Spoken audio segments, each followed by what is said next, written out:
Hoje, vamos mergulhar numa palavra que, no fundo, define o poder no mundo moderno: soberania. A questão por trás dela é até bem simples, né? Quem é que manda de verdade? É isso que a gente vai investigar. Para começar, vamos pensar numa pergunta fundamental. O que impede uma sociedade de simplesmente desmoronar? O que garante que as regras, das mais simples às mais complexas, sejam seguidas por todo mundo? A resposta está numa única e poderosa ideia. E essa ideia é a soberania. O grande pensador Norberto Bobbio definiu ela como o poder de mando de última instância numa sociedade política.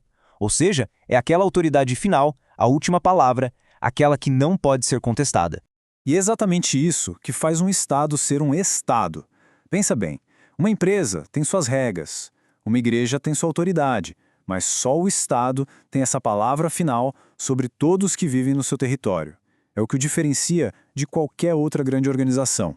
Mas de onde é que veio essa ideia? Para entender, nossa primeira parada é lá no século XVI, com o jurista francês Jean Bodin. Ele tinha um plano bem claro para acabar com o caos do seu tempo: a lei absoluta.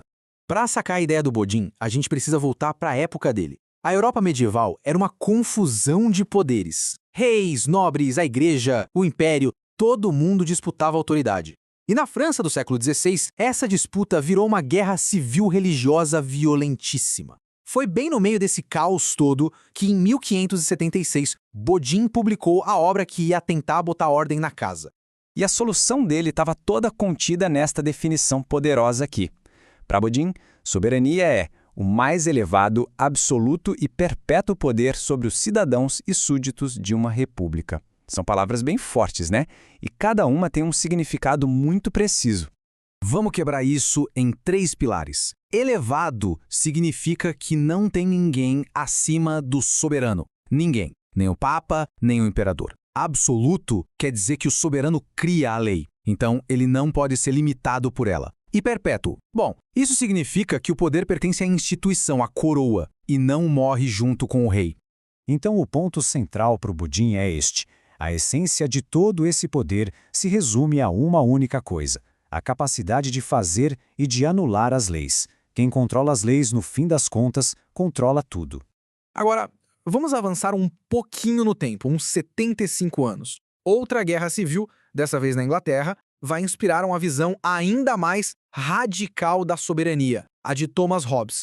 Para ele, a solução não era a lei, mas a força absoluta. O cenário do Hobbes era o de colapso total. A Guerra Civil Inglesa não foi só um conflito religioso, foi a desintegração completa da ordem social. Hobbes viu de perto o que acontece quando a autoridade simplesmente desaparece.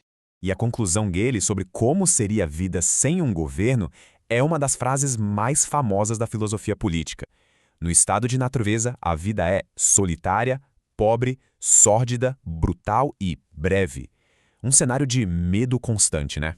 E como se escapa disso? Hobbes propõe um contrato social, quase um passo a passo. Primeiro passo, o estado de natureza, a guerra de todos contra todos. Segundo, para sobreviver, as pessoas concordam em abrir mão de toda a sua liberdade e poder. E terceiro, elas entregam tudo isso para uma entidade soberana, todo-poderosa, o Leviatã.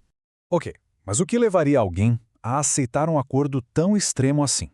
Uma única emoção, a mais poderosa de todas: o medo.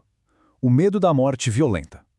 Para Hobbes, é esse medo que, de forma paradoxal, nos força a usar a razão e a criar a sociedade. Hobbes chama esse soberano de Deus mortal. O poder dele é tão gigantesco que inspira terror. E é justamente esse terror que força todo mundo à obediência e, por consequência, garante a paz. Uma paz, claro, imposta por uma força esmagadora. Então, agora a gente tem duas visões que são a base de tudo. De um lado, a lei de Bodin. Do outro, a força de Hobbes.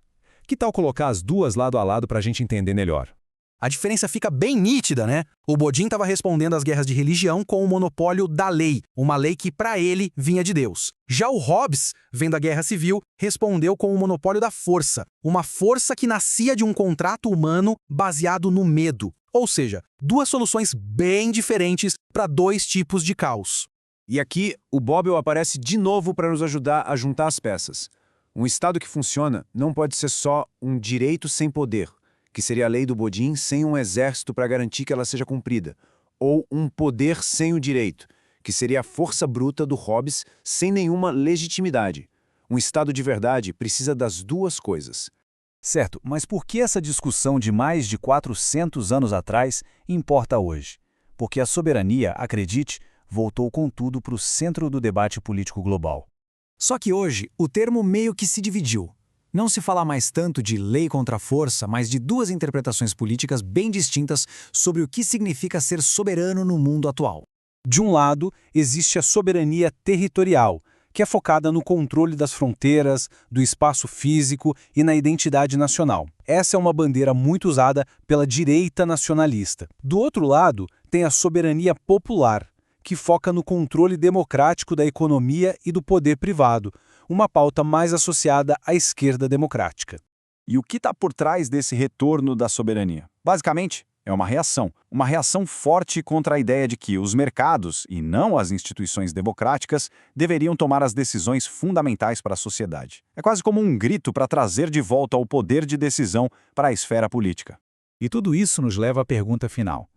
No mundo globalizado, com economias e espaços digitais que simplesmente não conhecem fronteiras, quem é que realmente tem a palavra final? A questão da soberania, formulada séculos atrás, talvez nunca tenha sido tão urgente quanto agora.